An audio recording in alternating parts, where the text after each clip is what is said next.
Welcome to Glocal Voices, the official podcast of the Center for Socially Engaged Theatre at the University of Regina.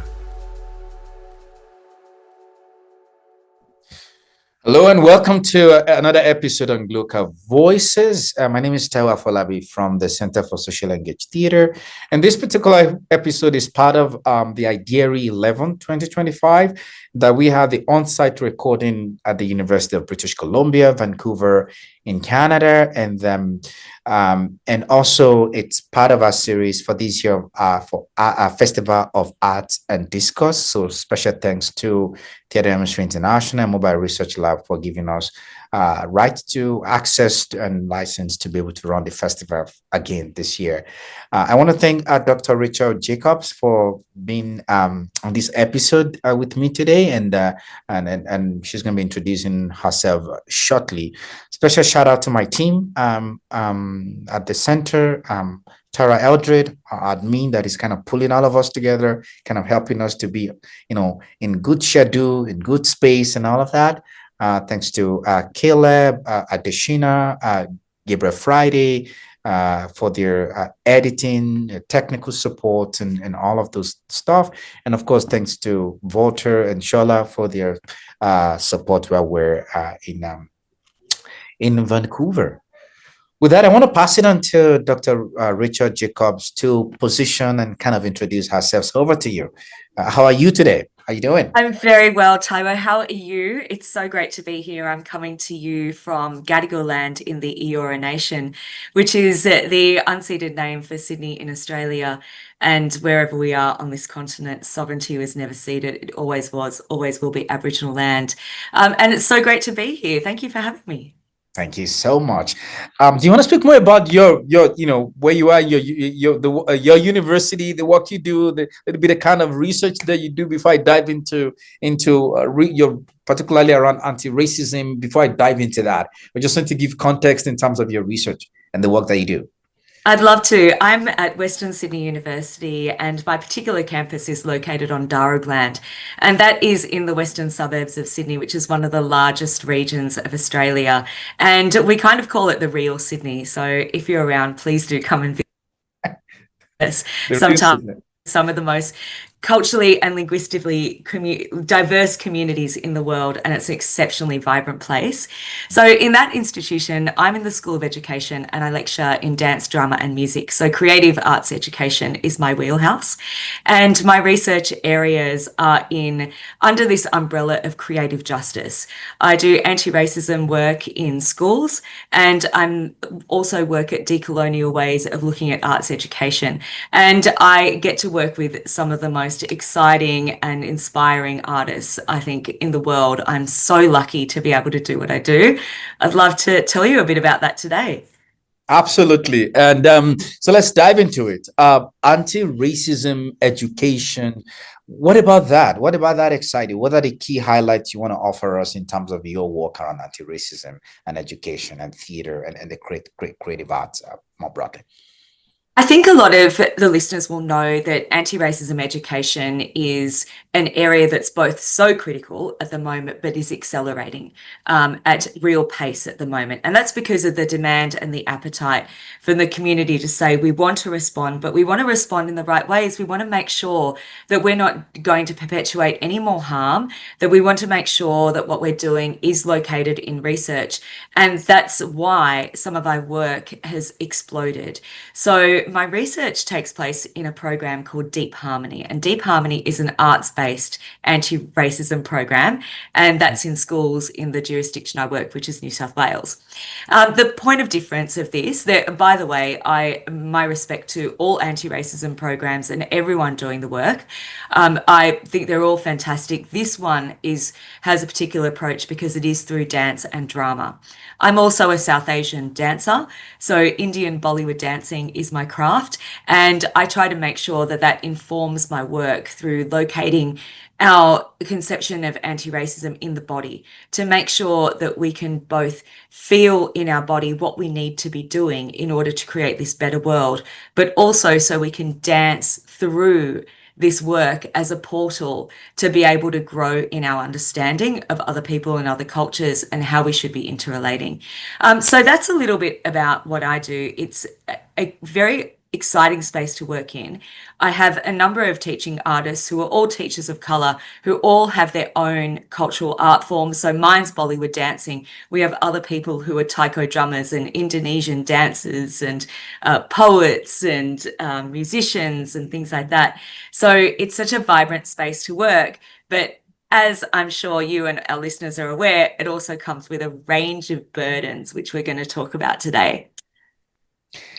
Interesting. What are the key highlights from your practice based on what you've given us context about that you want our listeners and our viewers to know in terms of the research that you do, whether it's the community, whether maybe you have a particular case study or an example you want to share with us? The real highlights have been seeing communities who people thought they would never connect with this work. So people have arrived at this work. Some schools have said, look, our students don't really know a lot about anti-racism education. We're at a very homogenous school.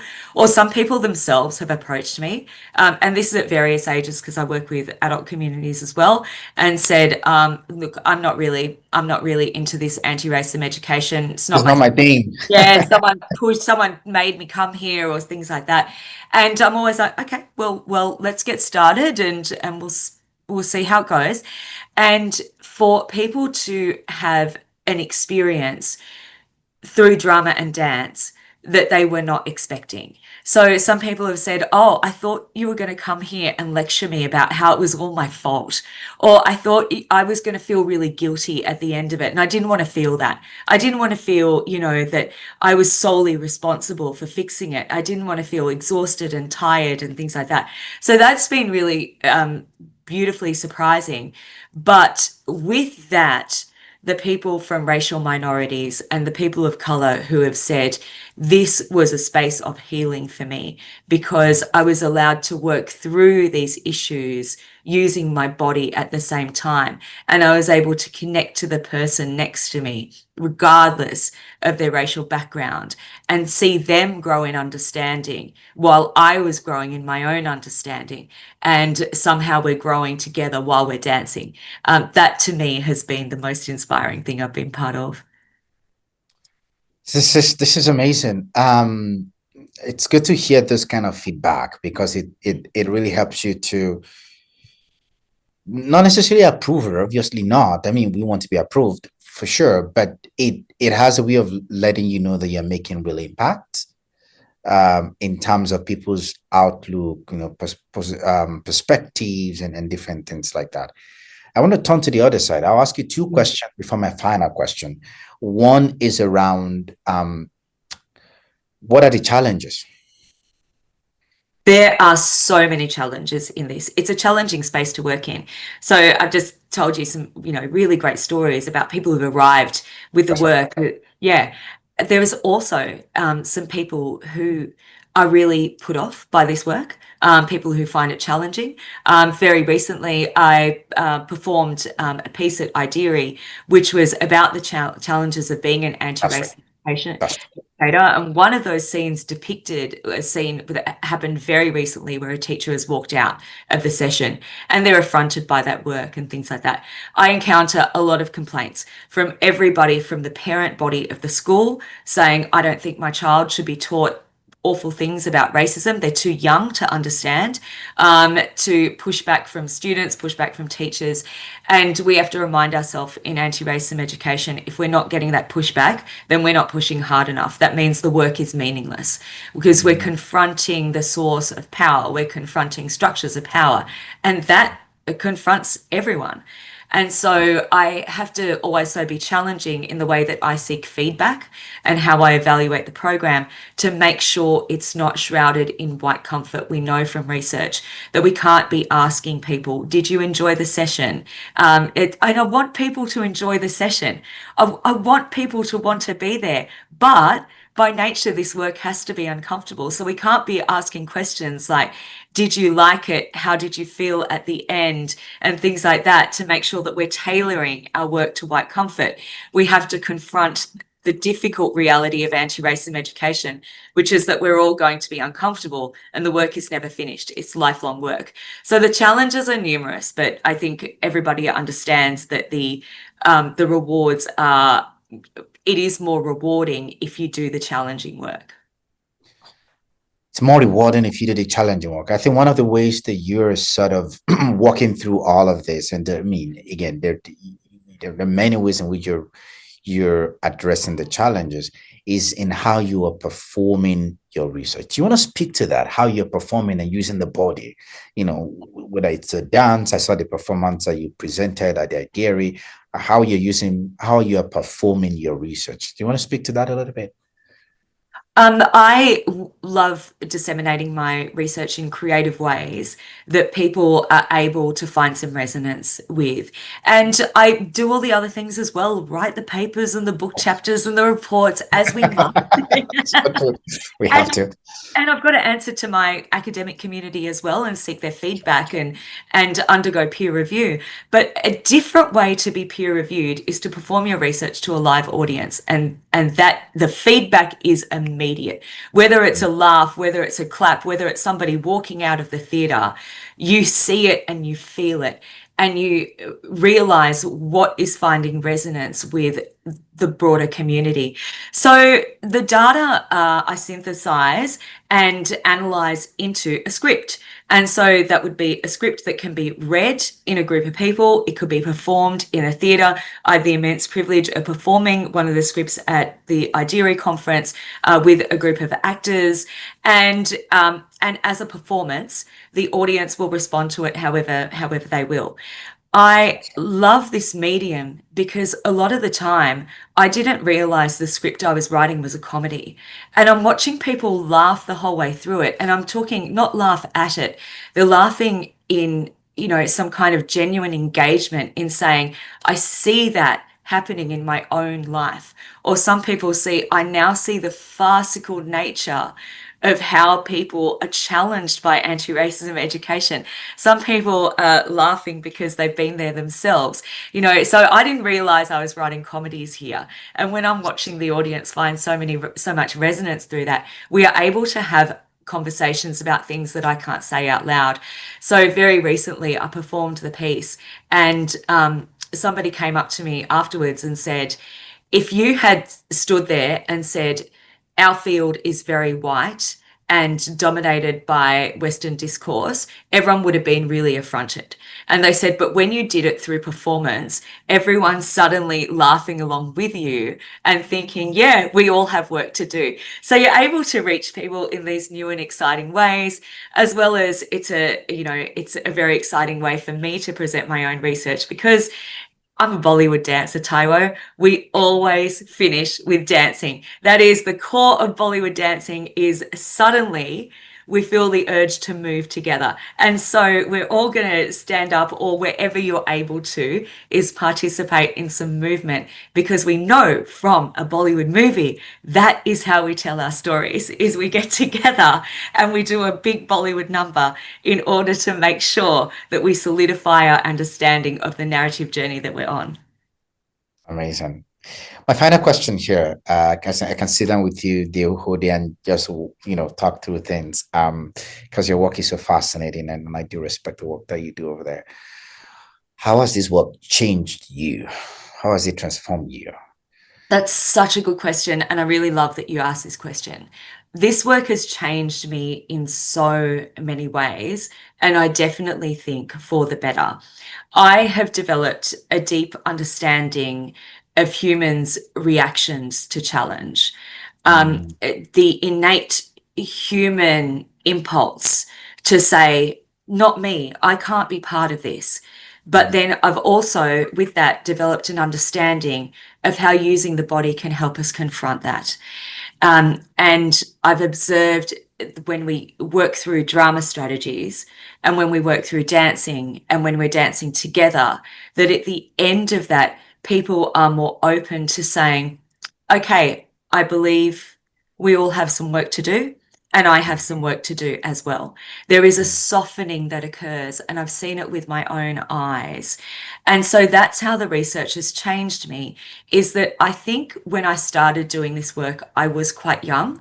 And I think I maybe approached it a little bit naively, but I would argue that in a way we all approach our work initially quite naively. I did treat drama and dance as a way of engaging young people for often very long periods of time in this challenging topic called anti-racism education. I thought it was an engagement tool, but now I'm looking at it as a tool that is able to change something and soften your mind. And that's what's changed me, is I've changed my understanding of my own art form, that it is, Bollywood dancing is hugely engaging, but to be able to now understand it as a vehicle for a form of processing challenging content has been really really transformative for me. I use the word transformative really carefully. I don't often, talk about transformative education, because I think that often it is really only you who can transform yourself, but it is me who has undergone a bit of a transformation during this process. Wow, this is amazing. The opportunity to be able to be softened, and be self-aware. It's really wow. Thank you for the work that you're doing. It's amazing. I didn't plan to ask this one, my final question, and my final question, I mean it now. The picture that is at the background, do you want to speak to it? I love it. It's beautiful. I would love to, and I'd love to provide you with a visual for anybody who's listening. So behind me is this incredible scene of people doing all these amazing feats, these learning feats, and in the sky are all the shapes and all the different ways that we can dream, from mathematics to to planets, to sciences and arts and beyond. So this image was submitted to UNESCO for the International Commission on the Futures of Education. So there's a project that they're doing to find out what education will be like in 2050. And I was involved in this project because young people were asked from all over the world were asked to submit artworks, and they received submissions from every continent and a myriad of, I think, over 100 countries. There is a report on it which you can download, and this was one of the images. I'm using it with permission.